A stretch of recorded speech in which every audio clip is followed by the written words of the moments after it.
그 혹의 성격에 맞게 파워 조절을 잘 해주면 그 부위가 완전히 괴사가 되고, 완전히 괴사가 된 부위는 다시 자라나지는 않습니다.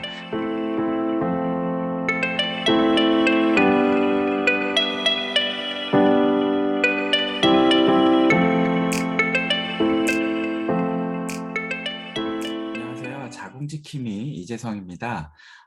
외래에서 진찰을 할 때 간혹 이런 질문을 하십니다. 환자분들이 하이프는 일시적으로 혹을 줄여는 치료지 근본적인 치료는 아니다 라고 질문을 하는 경우도 있고, 또 인터넷에서 찾아보면 그것 때문에 많이 걱정을 하거나 고민하고 오시는 분들이 있습니다. 보통 하이프 치료라는 것 자체에 대해서 정확하게 알지 못하기 때문에 보통 그런 얘기가 많이 나오는데요. 하이프 치료라는 것은 말 그대로 우리가 초음파를 돋보기 형태로 모아서 점을 빼듯이 그 부위를 완전히 태워주는 치료입니다.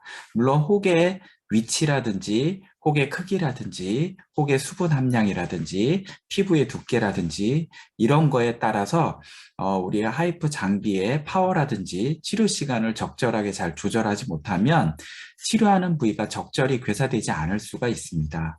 물론 그 혹의 성격에 맞게 파워 조절을 잘 해주면 그 부위가 완전히 괴사가 되고, 완전히 괴사가 된 부위는 다시 자라나지는 않습니다. 일반적으로 크기가 다시 커진다든지 그 부위가 재발이 됐다는 얘기는 처음 치료할 때 그 치료 부위가 완전히 괴사가 되지 않았던 경우에 흔하게 나타나는 증상입니다.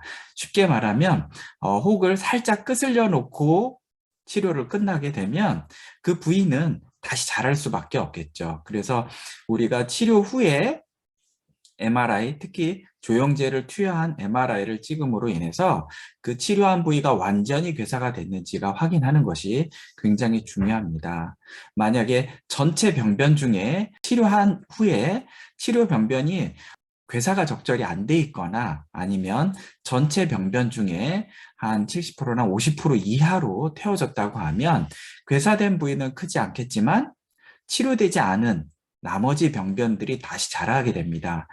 치료 후, 직후에 이 병변을 제대로 확인하지 않으면 이게 나중에 MRI를 찍었을 때 처음에 치료가 잘 안 돼서 다시 크는 것인지, 아니면은 치료가 잘 됐지만 다른 부위에 또 다른 혹이 생긴 건지 이 구분하기가 굉장히 어렵습니다. 그래서 치료 직후에는 반드시 조영제를 사용한 MRI를 통해서 충분히 괴사가 잘 됐는지를 확인하시는 것이 굉장히 중요합니다. 그래서 전체적으로 완전히 잘 치료가 돼 있고 괴사가 됐다면 그 혹이 다시 자라날 가능성은 굉장히 낮습니다. 다만 혹이 혈류가 많은 혹이라든지 어떤 혹이 굉장히 다발성으로 잔여 병변 같은 것이 굉장히 많다면 이런 병변에 대해서는 담당 선생님과 재발되지 않도록, 그리고 이런 거에 대한 호르몬 조절이라든지 다른 건강관리라든지 이런 것 등이 굉장히 필요하기 때문에